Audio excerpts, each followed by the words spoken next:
বাসন্তী pulao basically সুগন্ধিযুক্ত আতপ চাল, কাজু, কিশমিশ, গোটা গরম মশলা, ঘি এগুলো দিয়েই করা হয়। তবে প্রোটিন, ভিটামিন, ফাইবার সব কিছু দিয়ে তৈরি করব আজকের বাসন্তী পোলাও। মানে ভেজিটেবলস, পনির, সয়াবিন সব কিছুই থাকবে। তার জন্য প্রথমেই আমি 750 গ্রাম গোবিন্দভোগ আতপ চাল নিয়ে 1 থেকে 2 বার হালকা হাতে ধুয়ে নেব। এই চালটা খুব কচলে কচলে ধুলে চালের যে সুগন্ধ সেটা কিন্তু অনেকটাই বেরিয়ে যায়, তাই চালটা অবশ্যই কিন্তু হালকা হাতে ধুয়ে নিতে হবে। আর চালটা ধোয়ার পর যে কড়াইতে বা যে পাত্রে পোলাওটা রান্না করব সেটাতেই চালটাকে নিয়ে নিচ্ছি।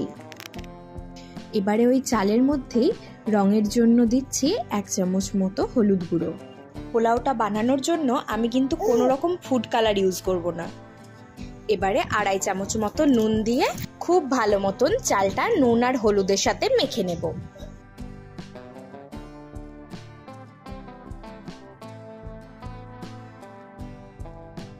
দেখো হলুদ দিয়ে মেখেই কি সুন্দর একটা বাসন্তী কালার চলে এসেছে। এবারে 100 থেকে 125 ml মতো ঘি চালের মধ্যে ঢেলে দিলাম, আর ঘিয়ের সাথেও চালটাকে খুব ভালো মতন মেখে নেব। চালের সাথে ঘিটা খুব ভালো মতন মিশিয়ে নেওয়ার পর অ্যাড করে দিচ্ছি 1 চামচ আদা বাটা, আর এটাকেও ভালো মতন মিশিয়ে নিয়ে ঢাকা দিয়ে আধ ঘন্টা মতো রেখে দেব। আর ততক্ষণে বাসন্তী পোলাওয়ের বাকি জোগাড়টুকু করে নেব। প্রথমেই একটা পাত্রে বেশ কিছুটা সয়াবিন নিয়ে গরম জল দিয়ে ভিজিয়ে রাখবো। তবে এটা খেয়াল রাখতে হবে গরম জলটা যেন একেবারে ফুটন্ত গরম জল হয়, তাহলেই সয়াবিনগুলো কিন্তু খুব ভালো মতন নরম হবে। এবারে নিয়ে নিয়েছি 150 গ্রাম মতো পনির, এটাকেও ছোট ছোট টুকরো করে কেটে নিচ্ছি।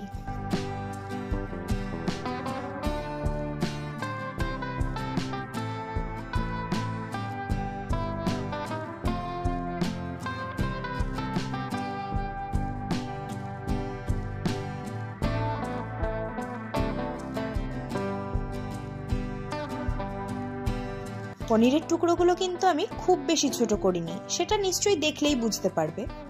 আর একটা বড় সাইজের গাজর, বেশ কিছুটা বিনস আর অর্ধেক ক্যাপসিকাম নিয়ে নিয়েছি। এবারে এই সব সবজিগুলো ছোট ছোট টুকরো করে কেটে নেব।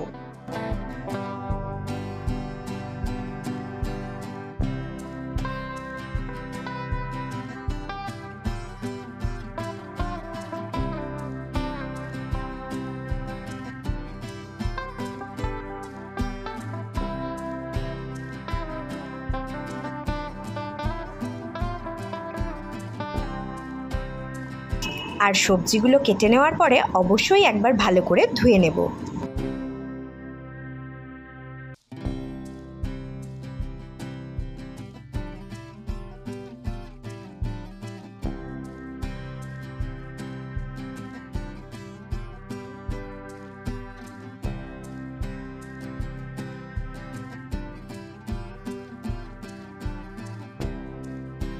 আমি কিন্তু সমস্ত সবজি চৌকো চৌকো করেই কেটে নিয়েছি। তোমরা চাইলে কিন্তু লম্বা লম্বা জিরি করেও কেটে নিতে পারো। কাটাকুটি এদিকে মোটামুটি আমার কমপ্লিট। এদিকে বেশ কিছুটা কাজু আর কিশমিশও নিয়ে নিয়েছি। আর নিয়ে নিচ্ছি কিছু গোটা গরম মশলা, যেমন 10 থেকে 12টা মতো ছোট এলাচ, 5-6 টুকরো দারচিনি, 13-14টা মতো লবঙ্গ, 19-20টা মতো গোটা গোলমরিচ আর 4-5টা তেজপাতাও নিয়ে নিয়েছি। এবারে সবজি আর পনিরগুলোকে ভেজে নেওয়ার জন্য কড়াইতে দিয়ে দিচ্ছি বেশ খানিকটা রিফাইন অয়েল। প্রথমেই কাজু আর কিশমিশটা হালকা লালচে করে ভেজে তুলে নেব।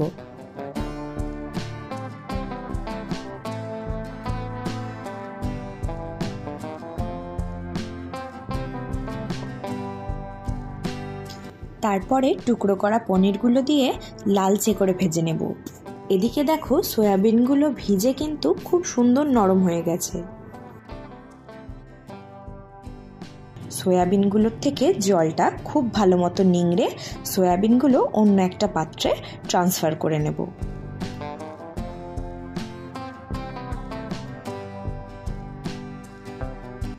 এদিকে পনিরটাও কিন্তু লালচে করে ভেজে নিয়েছি, এটাকে এবারে তুলে নেব।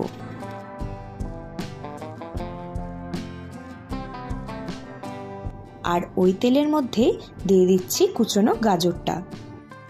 গাজরটা 1 থেকে 1.5 মিনিট মতো ফ্রাই করে নিয়ে অ্যাড করে দেব কুচনো বিনসটা। আর গাজরের সাথে বিনসটাও কিছুক্ষণ ফ্রাই করে নেব। সবশেষে ক্যাপসিকাম কুচিটা দিয়ে আরও 1 মিনিট মতো ফ্রাই করে তুলে নেব সবজিগুলো। আর এদিকে সয়াবিনগুলো হাত দিয়ে এভাবে টেনে টেনে ছিঁড়ে টুকরো করে নেব।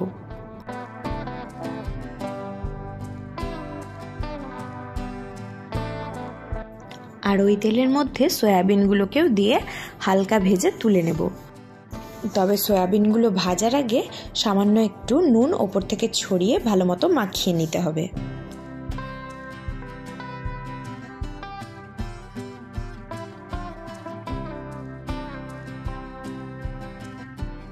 এবারে ওই যে কড়াইতে চালটা মেখে রেখেছিলাম সেই কড়াইটা ওভেনে বসিয়ে দিচ্ছি।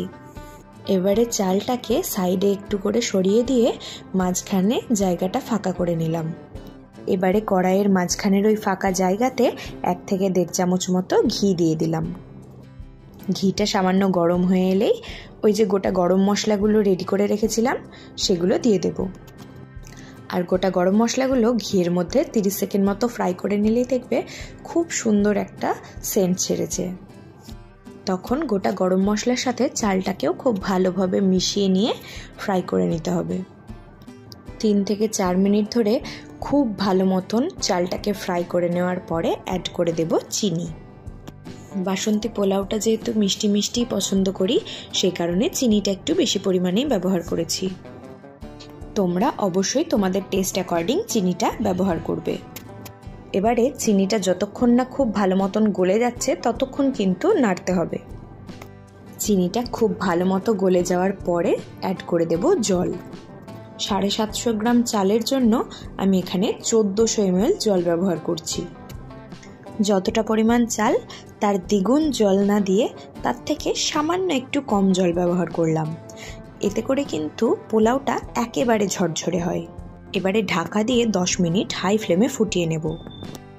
আর 10 মিনিট পর ঢাকনা খুলে ভেজে রাখা সমস্ত সবজি, পনির, সয়াবিন সব অ্যাড করে দেব।